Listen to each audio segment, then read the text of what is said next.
Dalam nama Bapa dan Putra dan Roh Kudus. Amin.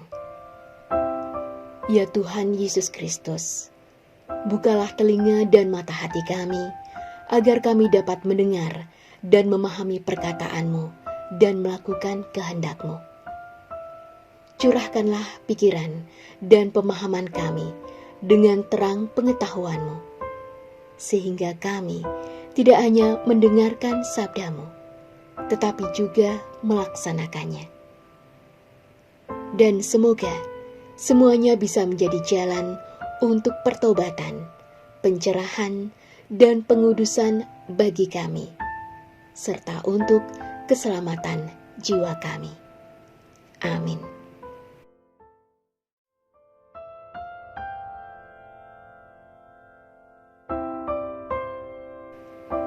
Kemudian Yesus masuk lagi ke rumah ibadat. Di situ ada seorang yang mati sebelah tangannya. Mereka mengamat-ngamati Yesus, kalau-kalau ia menyembuhkan mereka pada hari Sabat, supaya mereka dapat mempersalahkan Dia.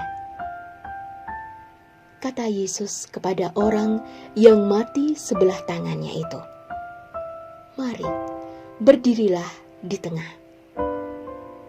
Kemudian katanya kepada mereka, "Manakah yang diperbolehkan pada hari Sabat? Berbuat baik atau berbuat jahat? Menyelamatkan nyawa orang atau membunuh orang?" Tetapi mereka itu diam saja. Ia berduka cita karena kedegilan mereka, dan dengan marah ia memandang sekelilingnya kepada mereka. Lalu ia berkata kepada orang itu, "Ulurkanlah tanganmu." Dan ia mengulurkannya, maka sembuhlah tangannya itu. Lalu keluarlah orang-orang Farisi dan segera bersekongkol dengan orang-orang Herodian untuk membunuh Dia. Demikianlah Injil Tuhan.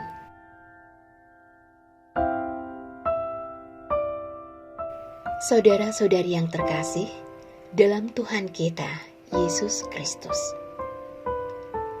ada sebuah ungkapan yang mengatakan, peraturan ada karena manusia. Apa yang mau dikatakan di sini adalah bahwa peraturan itu dibuat oleh manusia. Aturan-aturan yang ada di tengah manusia dapat disebut juga sebagai norma-norma.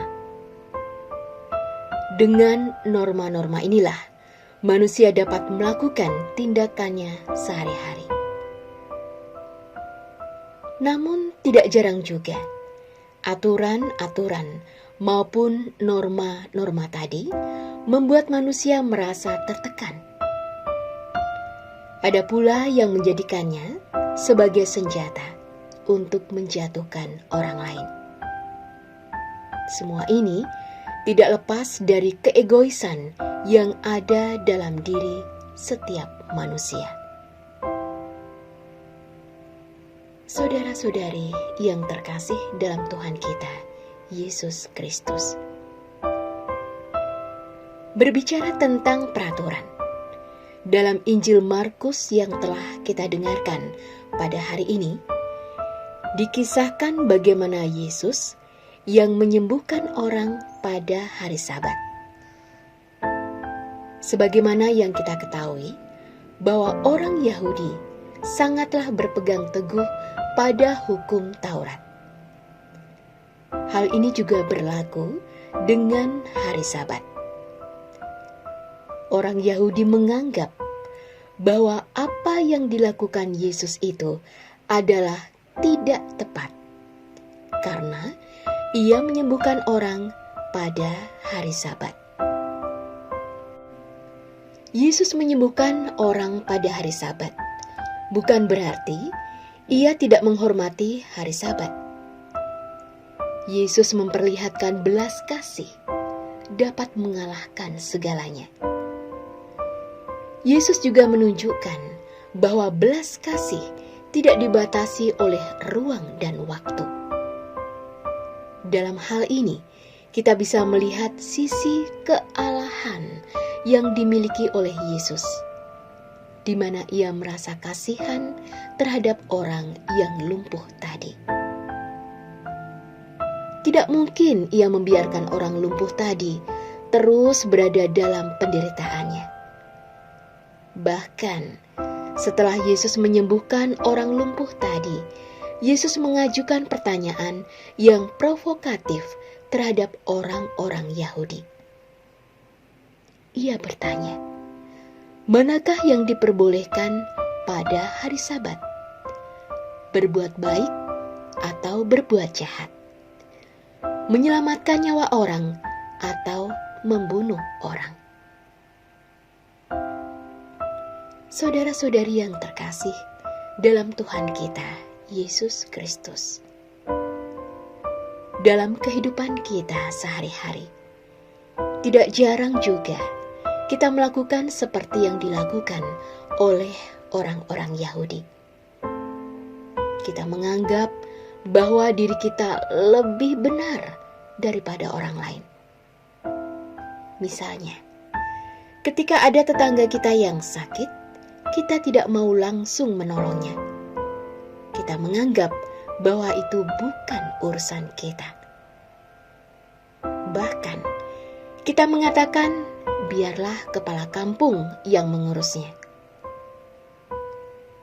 Tentunya hal ini tidak selaras dengan iman yang kita miliki.